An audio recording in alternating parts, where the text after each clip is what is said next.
کسی زمانے میں ملک فارس میں ایک بادشاہ حکومت کرتا تھا۔ اس کی ایک بیٹی تھی شہزادی فاریہ۔ فاریہ بہت نیک دل شہزادی تھی، جس کی وجہ سے ملک کی رعایا اسے بہت پسند کرتی تھی۔ ایک دن شہزادی فاریہ اپنے باغ کے محل میں اپنی سہیلیوں کے ساتھ چہل قدمی کر رہی تھی کہ باغ کے کونے میں لگے خوبصورت پھولوں پہ اس کی نظر پڑی۔ وہ ان پھولوں کی طرف لپکی، جبکہ بادشاہ اور ملکہ نے اسے وہاں اس کونے میں پھولوں کے پاس جانے سے منع کیا تھا۔ شہزادی فاریہ نے جھٹ پٹ ایک پھول توڑ لیا۔ بس پھر کیا تھا، شہزادی کے سامنے ایک قوی ہیکل دیو کھڑا تھا۔ دراصل اس پھول میں دیو قید تھا۔ وہ ایک شریر دیو تھا۔ شہزادی کی ایک سہیلی تو دیو کو دیکھتے ہی بے ہوش ہو کے گر پڑی۔ دیو نے ایک زوردار قہقہہ لگایا اور شہزادی سے بولا، اب میں تمہیں اپنے ملک کو قاف لے جاؤں گا۔ اور یوں چشم زدن میں ہی شہزادی کو لے کے ہواؤں میں اڑنے لگا۔ شہزادی کی سہیلیوں نے ڈرتے ڈرتے بادشاہ اور ملکہ کو ساری بات بتائی۔ بادشاہ اور ملکہ یہ سن کے بہت پریشان ہوئے۔ بادشاہ نے سارے ملک میں اعلان کروا دیا، جو نوجوان شہزادی فاریہ کو دیو کی قید سے زندہ سلامت چھڑا لایا، اس سے بادشاہ شہزادی فاریہ کی شادی کر دے گا اور آدھی سلطنت اسے سونپ دے گا۔ شہزادی فاریہ تھی بھی اتنی خوبصورت کہ ملک کے بہت سے نوجوان اس سے شادی کے خواہش مند تھے۔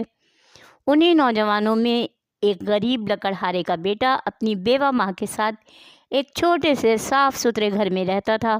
اس نوجوان کا نام ساگر تھا۔ ساگر بہت محنتی اور پھرتیلا تھا، بلا کا ذہین بھی تھا۔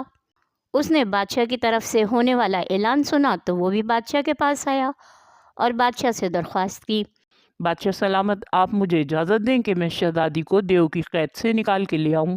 بادشاہ نے کہا، سوچ لو نوجوان، تمہاری طرح اور بھی جوان شہزادی کو دیو سے رہائی دلانے نکلے تھے اور آج تک واپس لوٹ کے نہ آئے، کیونکہ راستے میں ایک ایسا جنگل پڑتا ہے جہاں سے آوازیں آتی ہیں، اور جو ان آوازوں کی طرف واپس مڑ کے دیکھ لے وہ پتھر کا ہو جاتا ہے۔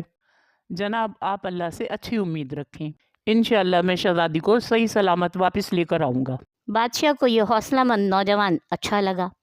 بادشاہ نے اسے ایک تیز رفتار گھوڑا دیا۔ ماں نے اسے راستے کے لیے روٹیاں پکا کے ایک رومال میں باندھ کے دے دیں اور ساگر شہزادی کی تلاش میں چل پڑا۔ راستے میں ندیاں، گھنے جنگل، پہاڑ، بیابان، لقودق صحرا آئے اور ساگر سب کو عبور کرتا ہوا آگے بڑھتا ہی جا رہا تھا۔ کئی دنوں کی مسافت کے بعد وہ ایک جنگل میں پہنچا، جہاں ایک غریب بوڑھا ایک درخت کے نیچے بیٹھا تھا۔ ساگر بھی ذرا دیر سستانے کو وہاں بیٹھ گیا۔